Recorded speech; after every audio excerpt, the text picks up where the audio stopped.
Yung pagkakawala ng ABS, ano pong ano nyo dito? Wala na, tapos na yun eh. TV5 has got to work with the content houses, possibly even GMA. Masasabi nyo, and congratulations kasi itong vibe parang 6 months na rin and going strong. And every day. Yeah.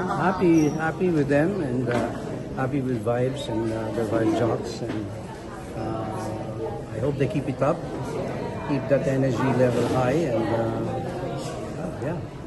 and continue to innovate, make changes to improve the quality of the show. Ganda, puro Gen Z kasi Kaya yung nga eh. ano.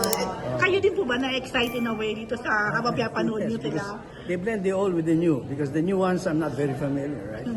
And but the old ones, of course, like Tuesday, Vargas, and of course the Sex Sex Bomb. Bomb. Who doesn't Yeah. know that, right? And speaking of Sex Bomb, sir, parang isa kayo sa sumusuporta rin sa kanila yan. Yes. So, sa past 2 concert nila and this coming, yeah. Because spaghetti is my favorite food. I love it. Nanood po kayo nung first 2 concert. Pero ngayon po, may plano po ba kayong manood? Well, they invited me. I think February 3, 4, 5 or something like that. Yes. No, Masaya. Mapapasayaw kayo. Ipe-perform nila yung spaghetti. Ipe-perform nila yung spaghetti. I'm sure they will. Yeah. MVP Will has been producing, Sponsoring. sponsoring. Yun nga, all the biggest concerts Yeah, in Sex OPM. Bomb. And Sex Bomb. Like, what does that mean and how important is it na talagang binibigay nga natin yung suporta natin sa OPM? Not just with Vibe. We've long been a supporter of OPM. I think many years ago when we started something with Ryan Cayabyab, and we continue to support, and we should. And hopefully it achieves the kind of recognition and appreciation as does the Korean whatever, BTS or whatever.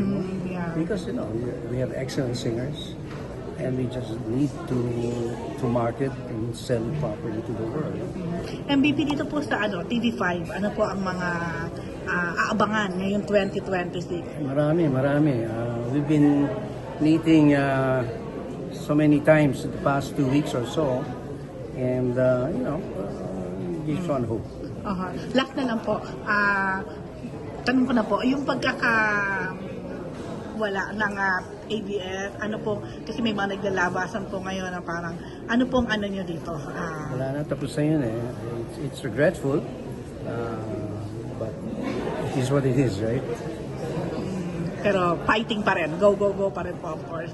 Well, Are you welcoming mga iba pa pong mga black timers, mga ano gano'n? naman eh, TV5 has got to work with the content houses, so which ABS is one of them, and a major content house. So we prepare to continue to working with them as a content provider, and with the other content houses, including possibly even GMA. We could work together in some of the content. So may chance po with collab with GMA? Of course, they have to agree, no?